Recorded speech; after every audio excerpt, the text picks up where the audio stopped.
You just stay home all day, right? Tired from just cleaning? Why don't you try switching places with me and see the real struggle? Maybe I should divorce such a useless wife. Ugh, not this again. The way my husband treats me, a homemaker, is truly exhausting. My name is Jennifer.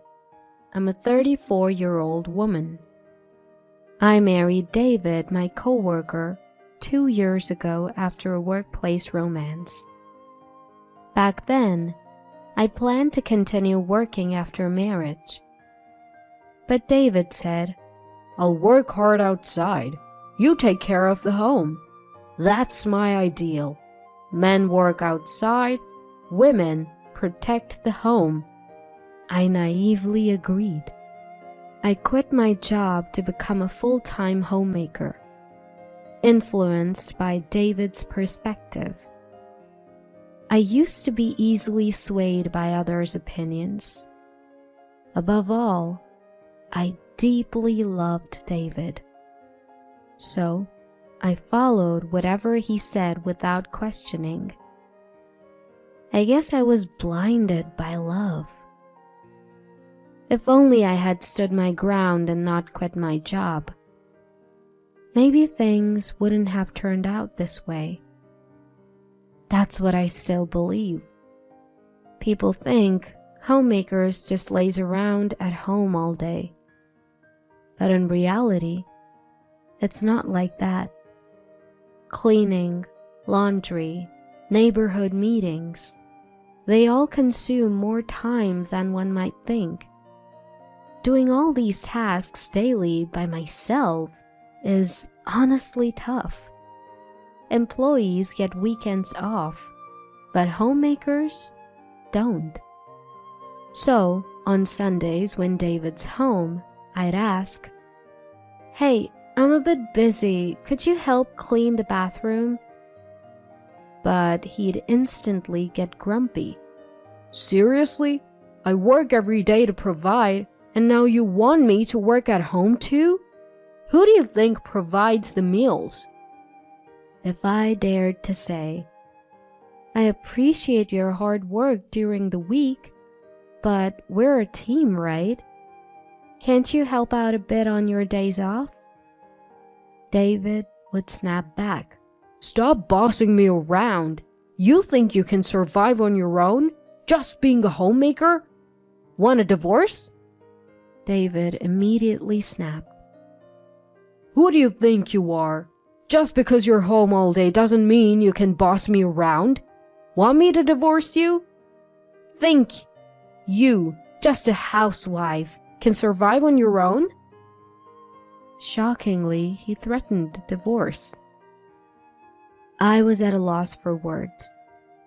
Maybe I shouldn't have reacted the way I did. From then on, every time I said something, David would end with, "If you don't like it, let's divorce." It felt like he was using that phrase to control me. Even though I used to work, I had retired and become a housewife. The idea of divorce that David kept bringing up was terrifying. If he really divorced me, how would I survive? What about income? Where would I live? For me, a housewife, nothing was scarier than the thought of divorce. What scared me the most was David himself. He used to be so kind. How did he change so much after we got married? Did I make a mistake in judging him? I deeply regretted marrying David. Lately, as soon as David comes home, he'd say, "Isn't it obvious you should greet me at the door when I, the breadwinner, come home? Who do you think pays for everything here?" Yes, David earns the money, but I take care of everything at home. We're supposed to be partners, not in a master-servant relationship. It's supposed to be an equal relationship. Yet, David seems to believe he's superior. He looks down on me, thinking he's above. At first, I thought maybe he was venting work frustrations on me. So I kept quiet. But over time, David began to act like he was always right. And every day was like this. After his lecture, David carelessly throws his suit all over the place and changes into casual clothes. I pick them up and toss them into the washing machine. This is a daily routine. Even after eating the dinner I prepared, he complains. Is this all you can cook? I work hard for you. And this is the meal I come home to? Where's your gratitude? I've grown tired of dealing with David's constant complaints.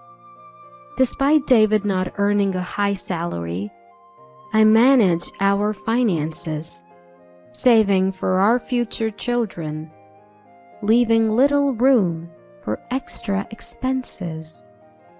Still, I always try to prepare healthy meals, using nutritious ingredients and cutting down on salt. Yet, he still finds reasons to complain. I felt like everything I did was being negated, and my self-confidence dwindled day by day. On top of that, he demands $500 a month for his personal expenses. If I gave him that much, our finances would be in the red. At first, I used some of my savings to cover the expenses, but that wasn't sustainable. So, I tapped into my connections and started a remote job that I could do from home. Of course, I didn't tell David. You see, a while back I had mentioned, "Hey, things are a bit tight with our finances. I was thinking of getting a part-time job. Is that okay?" To which he snapped. What? Are you saying I don't earn enough? You probably just want extra cash to splurge, right? You should just stick to taking care of the house. Knowing David, I was sure that if I earned, he'd just take more for his personal expenses. So, I decided to work remotely without telling David. The money I earned went towards our living expenses and savings for the future. A former colleague introduced me to his remote job. I would log into the company system and handle administrative tasks, mainly settling travel expenses claimed by employees. Having experience from my previous job, the work wasn't challenging. More than that, being home all day, this remote job gave me a sense of purpose. It felt rewarding. Then, one day, after juggling remote work and household chores, I was exhausted. I decided to take a short break and lay down on the sofa. That was a mistake. I unintentionally fell asleep and was awakened by David in the evening. It was already night. Of course, dinner wasn't ready, and neither was the bathroom. David, seeing this, sighed and said, "What were you doing all day? Lounging around? Neglecting the house? I come home and you're just napping on the sofa. Seriously, homemakers are just leeches." Usually I wouldn't react to David's words, but that day I was tired, so I snapped back. "What's your problem? I just happened to fall asleep today. Stop making it sound like I do nothing all day." David, not expecting a retort, turned red with anger. "You're defying me? I'm the head of this household. How dare you speak to me in that tone? If you're going to be defiant, leave this house." "Well, maybe I will. I've been waiting to take some time for myself anyway." It was a classic case of tit for tat. I quickly packed some essentials and headed to a nearby hotel. The look of shock on David's face as I left was priceless. He'd probably never imagined I'd actually leave. In the past, I would have just been bewildered if David told me to leave. But now, things were different. After all, I had my remote job as a source of income. Being confined to the house and only doing household chores, this job became my only connection to the outside world. The feeling of being appreciated and thanked directly for my work.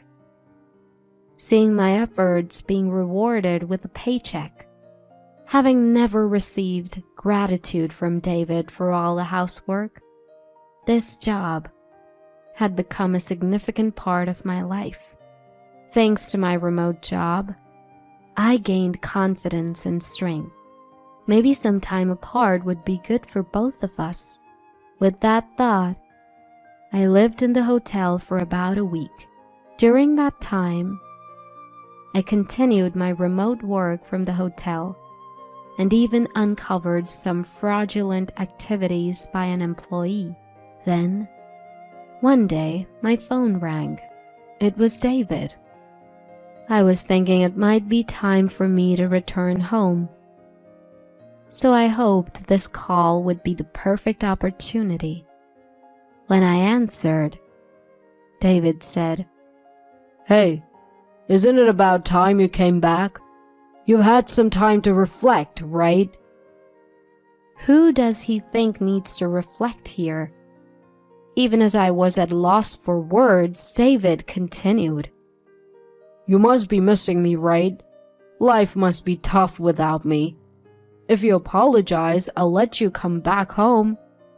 Such arrogance from him. Who does he think he is? So I decided to play it humble and said, "I'm really sorry. It was my fault. I miss you every day. Please let me come back home." To my surprise, he responded with such relief. "I knew it. You can't handle life without me. Fine, come back home." He couldn't even see through my act. I was taken aback, but decided to return home with an innocent face. When I got back, the house was a complete mess. Clothes were scattered all over the floor, with no place to step. Trash overflowed from the bin, giving off a foul smell. Dirty dishes piled up in the sink. In just a week, he managed to turn the place upside down. I was almost impressed. I thought maybe he'd have cooled off in my absence. Maybe he'd have taken care of the house. All my maybes were shattered. He probably called me back because he couldn't handle the mess anymore. Not because he missed me or felt sorry. Realizing this, I was disappointed in David. I couldn't believe it had come to this. I was once again disappointed by David's carelessness. But in a way, I was grateful, because it gave me the push I needed to do what I had planned for David without any hesitation. For about a month, I acted as if nothing was wrong at home. I cleaned up the mess David made and followed his every command, even when he complained. Then, the day of reckoning came. I executed the plan I had prepared and waited for David to come home. I didn't prepare dinner or even the bathroom. When David came home, he was angry that I hadn't greeted him at the door or prepared dinner. I simply apologized. "I'm sorry, I was so busy today and couldn't get to it." Feeling empowered by my submissive attitude, David lashed out even more than usual. And then he said those words. You're just a parasite, you know. You can't earn money and can't even manage the house properly. I wonder what would happen to a woman like you if we divorced. Maybe I should just file for divorce, huh? I had been waiting for him to say that. The word divorce that David flaunted like a badge of honor. With a smile, I replied, "You don't need to file. I've already prepared the divorce papers." David looked confused, so I showed him the actual divorce papers, already signed by me. "All you need to do is sign." David started to panic. Of course, he never expected me to agree to a divorce. What? No. You'd be the one in trouble if we divorced, right? Don't worry. I'll be just fine. Haven't you noticed? Look around the house. Don't you see? David looked around frantically. Where's the TV? The fridge is gone too. What's going on? Oh, did you forget? I brought the TV and the fridge when we moved in. So, it's only natural that I take them with me when we divorce. I had everything I bought removed by professionals. Wait, you can't divorce me. How will you survive without my income? See, I sighed. Don't you get it? The person handling expense claims at your company, that's me. We never met face to face, only communicated through chat or email. So you never realized. Yes, I was working remotely for my former workplace, which is David's company. The old acquaintance I mentioned was a colleague from that company. I had been hired part-time on the condition of remote work. I used my maiden name as my family name and kept my first name. At first, I thought David might find out. But that was needless worry. For me, David had long forgotten my maiden name. I'll tell you one last thing. Your expense claims were clearly off compared to others. So I looked into it. I've already reported the results to our boss. The employee misconduct I discovered while at the hotel was none other than David. While handling David's expense reports, I found several suspicious claims. Claims for travel expenses, for supposed business trips and hotel stays. But as his wife, I knew David was home on those days. David was trying to embezzle money by claiming fake business trips. He probably thought he'd gotten away with it. But as his wife, it was clear to me he hadn't actually gone on those trips. So I cross-referenced his past claims with his actions on those days and investigated all his fraudulent claims. At first, I wondered if I could somehow brush it under the rug. But after a week in the hotel and hearing David's words over the phone and seeing the state of our home, I made up my mind. I'd be the one to end things with this man. I've already reported it to our boss, and I've asked for appropriate action to be taken. Tomorrow, when David goes to work, he'll be called into the boss's office and questioned severely. He was misusing company money after all. It's only right. Thank you for everything. I'll be happy on my own. Goodbye. My belongings have already been shipped to my new place. All that's left is for me to leave this house. Leaving a stunned David behind, I walked out of the house with a spring in my step. Later on, David was dismissed from the company. Being dismissed makes it hard to find another job, and it seems David is still unemployed and attending a job support center. Of course, the house is reportedly a mess.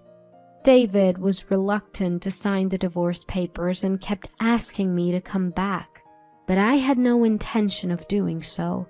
I left all the procedures to my lawyer and finalized the divorce. As for me, I switched from remote work to full-time and fully returned to work. I'll be single for a while, but I plan to look for a new relationship soon. Of course, my criteria for a partner is someone who's willing to share both household chores and child rearing.